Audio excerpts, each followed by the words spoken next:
Welcome to Lesson 80, where we're going to be talking about how to correctly calculate the surface area as well as the volume of our sphere. Over previous lessons, we've correctly calculated the surface area and volume of some other three-dimensional objects, and we'll see how do we do that today when it comes to our sphere. Let's begin our lesson today by reminding ourselves what was the definition of a sphere. A sphere, by definition, is the set of points in space that are a fixed distance from a given point, and this is what our sphere is going to look like. Now, the definition that we always gave in class for a sphere was it was like a ball. It was some sort of three-dimensional ball or globe, and that's what we want to think of when it comes to our sphere. Just to go over a couple of the things even within that definition of a sphere, and that will help us as we're approaching our lesson today. In the definition, it says that you have a fixed point. What is that fixed point referring to on our sphere is the center of our sphere. So the center is always going to be at the middle. It's not going to shift at all as we're looking at our sphere. So there you can see it in my picture. Another thing about the sphere, it says the center is a fixed distance away from the points that are actually on the outside of that sphere. Well, what is that called? Going from the center to the outside of a three-dimensional circle, it's referred to as the radius. The radius is going to be the key component as we're going to fill in the different formulas here for our lesson 80 with our sphere questions.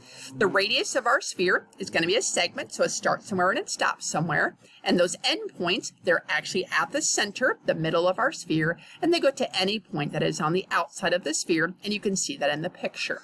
Now, on my picture, I just drew it to the going straight up to the top, but it could go to any point that you have on the outside of your sphere.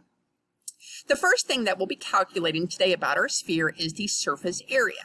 Now, with our surface area, just like we've seen in other questions, it's the area of what you have on the surface or the area of what you have on the outside. So what formula will we be following in our lesson today to help us in that calculation? Go ahead and make sure you write this down in your notebook. The formula for surface area says 4 pi r squared. Notice in that formula, there's going to be one piece that we have to fill in, and it's the r is the radius of our sphere. Let's go ahead and see if we can correctly use that formula as we approach the following example. It says we're supposed to find the surface area of the sphere, and it says we're going to be answering in terms of pi. Looking at the question, I can see that the radius of our sphere is 8. Let's go ahead and look at what was that formula for the surface area. It was 4 pi r squared. Since we are supposed to give our answer in terms of pi, the only thing that I'm going to fill in is the radius. So I have 4 pi and then 8 squared. According to the order of operations, we know that exponents have to come first. So 8 squared gives me 64, and then 4 times 64 is 256 pi. Because this is an area question, I've correctly labeled as inches squared.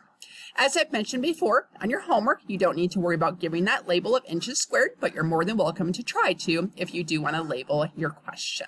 I think that's a good example for us to see when it comes to surface area. So let's go ahead and move over to our volume and our question. Now, even before I move to volume, one thing I do want us to be very careful of.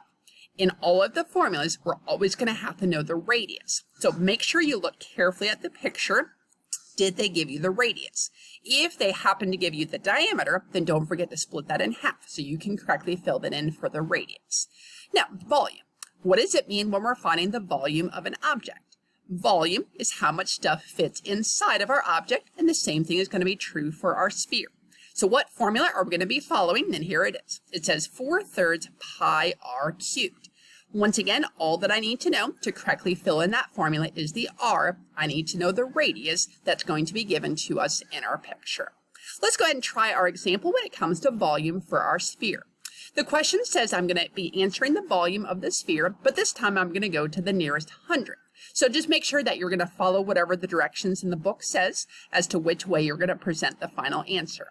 The formula for volume says 4/3 pi r cubed. Because I'm going to go to the nearest hundredth, I'm going to fill in my 3.14, and there's the radius of 16. Order of operations tell me the exponent needs to come first. So 16 to the third power gave me 4,096, and then I'm going to multiply all those numbers together for the final answer of 17,148.59. The correct label here would be meters cubed. Anytime that we do a volume question, it's always whatever the label was from the question with our exponent of 3. Now, one more idea that we're going to hit here from lesson 80 about our spheres is something that's referred to as a hemisphere. Now, I'm sure you guys have talked about in history before, you have your northern hemisphere and you have your southern hemisphere. Well, what does that refer to? It's half of the globe. So what are we going to talk about here in geometry when it comes to a hemisphere? It's just simply half of our sphere. You can see that on the screen. I don't have the entire three-dimensional ball. It's like I cut it right down the middle, and now I just have half of the sphere in our question. We're going to be doing the exact same two things. We're going to look at how to find the surface area, and we're also going to look at how to correctly find the volume of this hemisphere. Now, before I show you those two formulas, there's a part of the hemisphere that we do need to go ahead and define so we can correctly use that. The part of that the hemisphere is called the great circle. The great circle is that circle that we see on the sphere, like where I cut it through the middle. So if I'm thinking about our globe, the great circle would be like the equator. If I cut it right through the equator, that circular shape that I see would be the great circle. The great circle, because it's on the outside, will affect when we look at the formula for the surface area of our hemisphere. Now, as I give you the formulas, I'm actually going to be going backwards. I'm actually going to start with the volume formula first, and then we'll back up and look at what was the formula for our surface area. So let's start off with the volume of our hemisphere. Now, in order to say the volume of the hemisphere is half of a sphere, so I'm going to be doing half of our volume formula. The original volume formula said 4/3 pi r cubed. Well, now I have a hemisphere, so all I'm going to do is fill in that 1/2 in our question. We know, according to when I multiply these together, I'm going to be able to reduce in our question. So I'm going to come in here and cross off this number 2 and cross off the number 4. They're able to reduce, and I'm going to replace our 4 with the number 2. 4 divided by 2 is 2. So what am I left with in my formula? I have 2/3 pi r cubed. That formula will be necessary to help us find the volume of any hemisphere that we have. All that we need to know is the radius, just like we've seen on any other questions so far. Before our example, let me go ahead and give you the other formula, and this formula is going to be dealing with the surface area of your hemisphere. Now, the surface area, we know, is anything on the outside. So what do I have on the outside of the hemisphere? I have half of the original sphere, and then I have that great circle. So I'm going to have to put the circle together with half of the sphere in order to come up with our formula. So we see the surface area says pi r squared. Now, pi r squared is the area of the circle. That will help us find the area of the great circle that we have in our hemisphere. The second part of my formula says plus 1/2 4 pi r squared. We already looked at today, 4 pi r squared was the surface area of the entire sphere. Well, again, I have half of it. That's why I'm going to do 1/2 4 pi r squared. Starting off with that multiplication. So half of 4 gave me 2. So now my formula says pi r squared plus 2 pi r squared.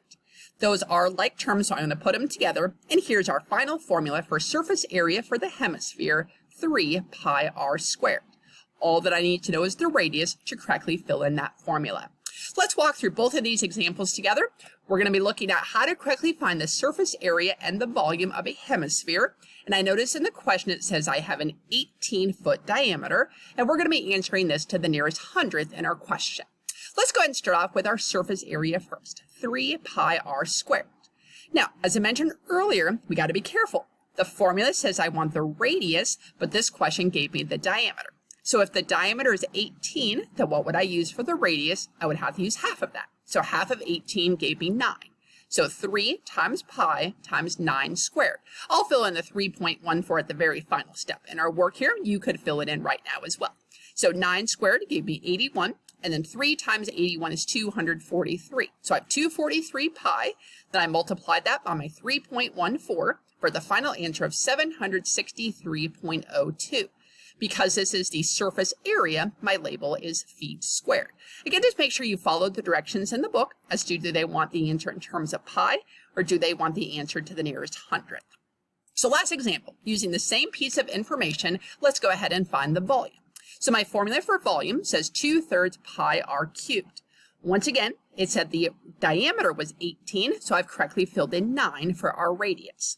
9 cubed gave me 729, doing the exponent first, and then 2/3 times 729 gave me 486 pi. I type 486 times 3.14 on my calculator and turn that into the decimal of 1,526.04. The label here, feet cubed, because I am looking at our volume question. So, wrapping up our lesson, we've seen how to correctly find the surface area and volume of an entire sphere, and also how to find the surface area and volume of a hemisphere.